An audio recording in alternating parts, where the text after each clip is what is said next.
Hello everyone, Assalamu alaikum. Welcome my new video. আশা করছি আল্লাহর রহমতে আপনারা সবাই ভালোই আছেন। আলহামদুলিল্লাহ আমিও আল্লাহর রহমতে ভালো আছি। আজকে আপনাদেরকে দেখাবো পুঁইশাক এবং পুঁইশাকের বীজ ভাজি। প্রথমে এখানে পুঁইশাক নিয়ে নিয়েছি, এগুলোতে বীজই সহ, কাঁচাও ছিল পাকাও ছিল, সবগুলোকে তুলে নিয়েছি।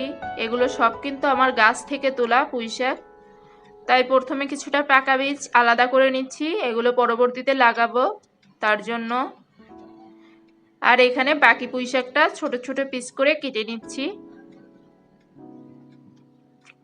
এই পুঁইশাক খাওয়া কিন্তু আমাদের স্বাস্থ্যের জন্য খুবই ভালো, আর পুঁইশাকের বীজ তার থেকেও বেশি ভালো। কে কে পুঁইশাকের বীজ এভাবে ভেজে খেয়েছেন জানাবেন কমেন্ট করে, বা কেউ এটা আগে খান কিনা, বা যদি না খেয়ে থাকেন একবার হলেও ট্রাই করবেন, দেখবেন খেতে খুবই ভালো লাগে। আর এগুলো আমি ঢাকা শহরে থাকি, তো লাগানোর তো কোনো সিস্টেম নেই, আমি বারান্দাতে সুন্দর করে টবে লাগিয়েছিলাম, সেখান থেকেই তুলে নিয়েছি। এই তো কুচি করা হয়ে গেছে পুঁইশাকটা। এবার কেটে নিচ্ছি কয়েকটা আলু। নিজের হাতে লাগানো পুঁইশাক যদি অল্প হয়, সাথে কিছুটা আলু দিলে কিন্তু বেশ ভালো লাগে। আর আমার কাছে আলুটা খুবই পছন্দ, আপনারা চাইলে নাও দিতে পারেন। এবার চলে আসলাম রান্নাতে। প্রথমে চুলায় একটা কড়াই বসিয়ে নিলাম, দিয়ে দিলাম কিছুটা সয়াবিন তেল, দিয়ে দিচ্ছি 2টা পেঁয়াজ কুচি, 10-12টার মতো কাঁচামরিচ কুচি। এবার ভাজা হওয়া পর্যন্ত অপেক্ষা করব, একটু ব্রাউন কালার হোক।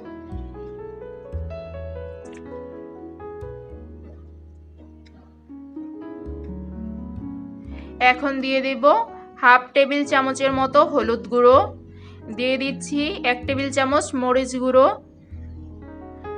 লবণ। এবার দিয়ে দিচ্ছি কেটে রাখা পুঁইশাকগুলোকে। এগুলো আমি কিন্তু অফ ক্যামেরায় সুন্দর করে ভালোভাবে ধুয়ে পরিষ্কার করে নিয়েছিলাম, সেই পুঁইশাকগুলোকেই দিয়ে দিচ্ছি। এবার একটু নেড়ে চেড়ে দিচ্ছি, উল্টিয়ে পাল্টিয়ে, যাতে হলুদ এবং লবণ সবটাই লেগে যায়। দিয়ে দিলাম কিছুটা পানি, পানি দিয়ে ঢাকনা দিয়ে ঢেকে রেখেছিলাম। দেখুন কতটা পানি দিয়েছি, সামান্য একটু পানি দিবেন যাতে সিদ্ধ হয়ে যায়।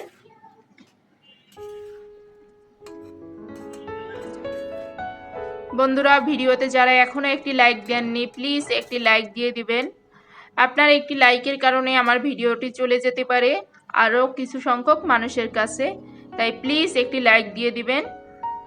এখন ঢাকনা দিয়ে ঢেকে বেশ কিছুক্ষণ অপেক্ষা করব, সিদ্ধ হওয়া পর্যন্ত।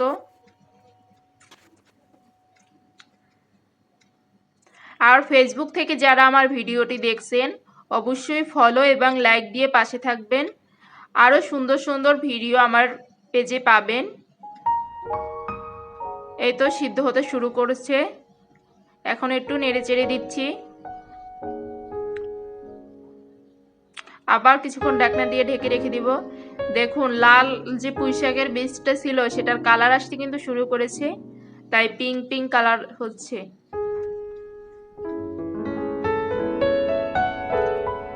এই তো দেখতে দেখতে আমার বাজিটা প্রায় হয়ে যাচ্ছে।